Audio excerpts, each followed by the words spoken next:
तेव्हा म्हणत होता सिंचन घोटाळ्याचे बैलगाडी भरून पुरावे आहेत, आता म्हणता केस कोर्टात आहे. अरे मग द्या ना पुरावे. राज ठाकरेंचा सीएम फडणवीसांना खोचक टोला.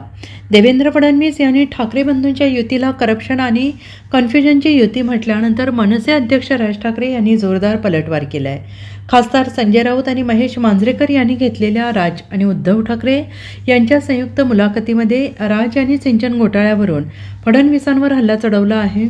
50 खोके म्हणजे 40 आमदारांसाठी 2,000 कोटी रुपये झाले आणि हा पैसा भ्रष्टाचार किंवा घोटाळ्यांमधून आला असल्याचं ते म्हणाले. मुंबई महानगरपालिकेच्या निवडणुका 3 वर्षात का झाल्या नाहीत, याचे प्लॅनिंग काय होते आणि कशासाठी त्या पुढे ढकलल्या गेल्या हे मी नंतर सांगणार असल्याचा इशारा त्यांनी दिला आहे. राज ठाकरे यांनी म्हटलं आहे की या सगळ्यांचा डोलारा नरेंद्र मोदींवर अवलंबून आहे आणि ही बसवलेली माणसं आहेत. यामधील बसलेला माणूस कोणीच नाही. बसवलेला जो माणूस असतो तो फक्त धन्याचं ऐकतो. त्यामुळे मालक जे सांगेल त्याप्रमाणे काम करायचं. त्या सगळ्या गोष्टी करतात. त्यामुळे मला काही त्यांच्या बोलण्याला काही लॉजिक आहे असं वाटत नाही. ते पुढे म्हणाले की भ्रष्टाचाराच्या गोष्टी फडणवीसांनी करूच नाहीत.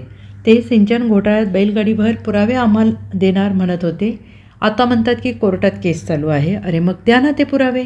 आपलं ते झाकून ठेवायचं, दुसऱ्याचं बघायचं वाकून, या लेवलला आता ते आलेले आहेत. आणि या देशामध्ये कोणी राजकारणामध्ये सत्तेचा अमरपट्टा घेऊन आलेला नाही. त्यामुळे सत्ता बदलत असतात. काळ या सगळ्या गोष्टी बघत असतो. एके दिवशी हे सुद्धा बदलेल. त्यांचा सगळ्यांचा डोलारा जो आहे ना, या सगळ्यांचा डोलारा हा नरेंद्र मोदींवरती अवलंबून आहे. बरं का? ही बसवलेली माणसं आहेत सगळी.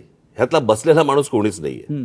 आणि बसवलेला जो माणूस असतो ना, तो फक्त धन्याचा ऐकतो, मालकाचा ऐकतो. त्याच्यामुळे मालक जे सांगेल त्याप्रमाणे काम करायचं, त्या सगळ्या गोष्टी करायच्या. त्याच्यामुळे मला काही त्यांच्या बोलण्याला काही लॉजिक आहे असं मला वाटत नाही. आणि भ्रष्टाचाराच्या गोष्टी तर फडणवीसांनी करूच नाहीत ना.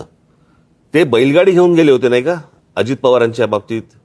कालच अजित पवार बोललेत ना. हो, अजित पवारांच्या बाबतीत बैलगाडी घेऊन गेले होते की हे पुरावे आम्ही घेऊन येतोय म्हणून. मग आता म्हणतायत की कोर्टात केस चालू आहे. अरे मग द्या ना ते पुरावे. कसं आहे, आपलं ठेवायचं झाकून, दुसऱ्याचं बघायचं वाकून, या लेवलला आता ते आलेत. तुमच्याकडे काय चालू आहे ते एकदा बघा. मी परवा दिवशीच्या पत्रकार परिषदेत म्हटलं ना, या देशामध्ये कोणी राजकारणामध्ये सत्तेचा अमरपट्टा घेऊन आलेला नाहीये. सत्ता बदलत असतात. काळ ह्या सगळ्या गोष्टी बघत असतो. उद्या ज्या दिवशी हे बदलेल. तुम्ही टार्गेट आहात. Bureau report, SBN Marathi, Mumbai.